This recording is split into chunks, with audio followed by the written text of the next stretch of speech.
A number of comments have objected to you using the general term the West, and they want you to be more specific because there is no monolithic bloc called the West. It is an unfair generalization, they say.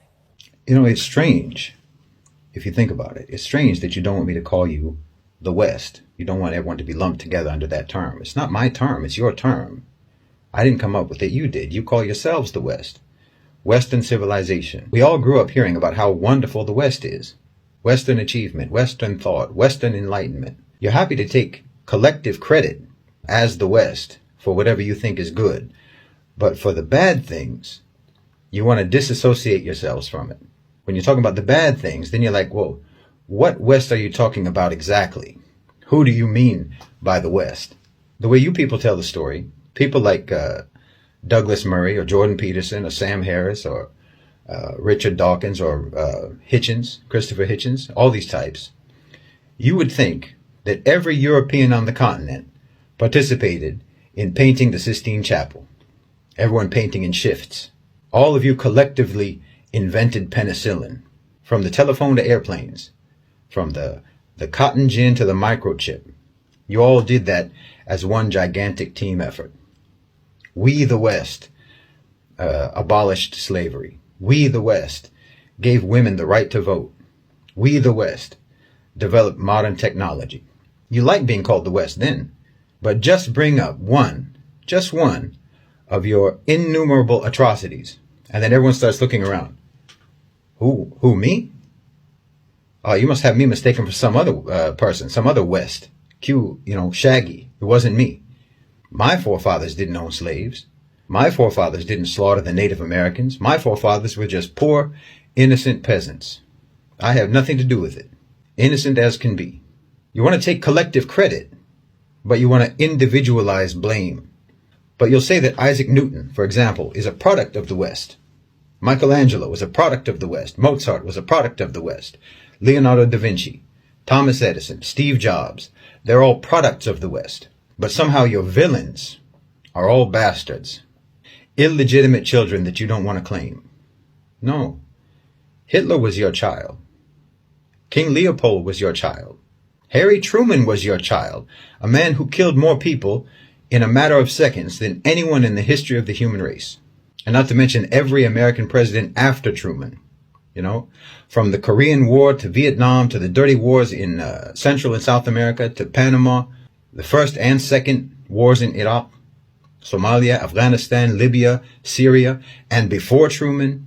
I don't think that the United States has had a single decade in its history when it wasn't slaughtering some people somewhere in the world. These are all products of Western civilization too. But anytime these crimes get brought up, you deny collective responsibility. I mean, if I try to list all of your crimes, I can't even remember them all. But if I try to list just the ones that I can remember, your battery will die before I can even properly get started. I saw a video the other day of Omar Suleiman. And he was asked by some lady, some woman, who asked him, why don't Muslims condemn acts of terror by Muslim criminals? And he was trying to be patient, his style. He was trying to be kind. He was smiling, a very forced smile. And he said, no, Muslims always condemn these things. But why don't you condemn when one of your people murders Muslims in a mosque? And of course he has a point. But also, of course they don't. Of course you don't condemn those things. You've got statues of Winston Churchill, who starved millions of Bengalis and who used poison gas on the Kurds. You not only don't condemn your terrorists, you not only don't try them for war crimes as they should be tried, you re-elect them into office. Not just elect them, re-elect them. And you deny any responsibility for their atrocities. No, if you want to be called the West, when it comes to any positive achievements, then you have to accept being called the West for all the full catalog of inhuman, vicious, genocide, murder, rape, torture, bigotry, exploitation, oppression, assassinations, coups and subjugation, evil and brutality, all that your people have ever committed. That's why I always say Western civilization is a sarcastic term, because you never civilized. And, we made cool stuff is not a defense. Your approach to morality is, let's not and say we did. Let's not be moral, but say we are. You think that righteousness is denying the evil you do, not stopping yourselves from doing the evil. As long as you say you don't do it, or you call it something else, then somehow you're not evil when you do evil, as long as you don't admit it. It's upside down world. Every day is backwards day in the West. Bad is good, wrong is right. It's no surprise that you think that a person should be called whatever pronoun they self-identify as, because that's what you've always believed. That's what you've always done. You self-identify as virtuous, as moral, as righteous, freedom-loving, tolerant people, even though you have never been that, and no one in the world sees you as that, but still you insist that that's what we call you. You insist that we deal with you as if that's what you are. You've always believed that the whole world should participate in your self-delusion. So of course you came up with this idea that a man should be called a woman and treated as a woman if he believes that that's what he is, or a woman a man. This isn't new with you. It's always been the way you believed. It's always been the way you functioned in the world. That you believed that you had the right to defy objective reality, and that your own victims had no right to define you. No matter what, you insist on your own blamelessness. And I'm telling you, how on earth do you expect to ever stop doing blameworthy things if you think that you are immune from blame no matter what you do? Yes, okay, your forefathers were probably poor peasants. I agree with you.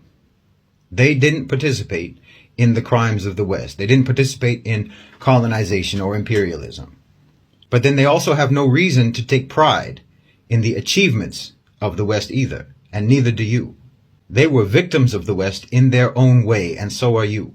If you want to disassociate yourself from the crimes, then disassociate yourself from the achievements, and realize that you and your forefathers and your ancestors were all abandoned and betrayed and duped by propaganda about Western civilization. No one ever cared about your development or your forefathers' development. No one ever cared about your welfare or your forefathers' welfare. No one ever cared about your upliftment or theirs. No one ever cared about your life. Not yours, not your forefathers, not your ancestors. And the West doesn't care about you now. But here you are defending it, like you have no self-esteem, like you have no pride. You and I both know the West doesn't care if you starve to death. They don't care if you get kicked out of your home and live on the streets. If you spend the rest of your life drowning in debt, they don't care. If you fry your brains on drugs, they don't care. And if you decide that life is too hard, they'll help you kill yourself. That's the West. And that's what the West thinks of you. The West didn't raise you right because you don't matter to the West. They don't care if you have knowledge. They don't care if you have an education. They'll pass you on up to the next grade whether or not you can read or write, because you don't matter. Every day of your life, your civilization all around you is shouting at you in a million different voices that you don't matter. You're just a replaceable cog in the machine. Everyone in the West is regarded as disposable by the West, and still you defend it as the pinnacle of human refinement. You need to break that spell because you're living in a trance of propaganda that's all designed to keep you oblivious to your own humiliation. But then you'll get mad at me for trying to tell you to break that spell, to break that trance. You'll get mad at me because I'm trying to tell you that you need to stop being humiliated. You need to stop aligning yourself with the ones who are humiliating you. You need to stop aligning yourself with the ones that were humiliating your forefathers and that are humiliating you now. And you're going to get mad at me. But you don't disassociate yourself. I'm supposed to disassociate you from them, but you're not. Why should I disassociate you from the West when you don't do it yourself? I'm trying to tell you that you need to break the trance. I'm trying to tell you that you need to break out of the propaganda. You need to break out of the indoctrination. You need to break out of the programming. But you're going to get mad at me for telling you that. And you want to hold on to the programming. You want to hold on to the indoctrination.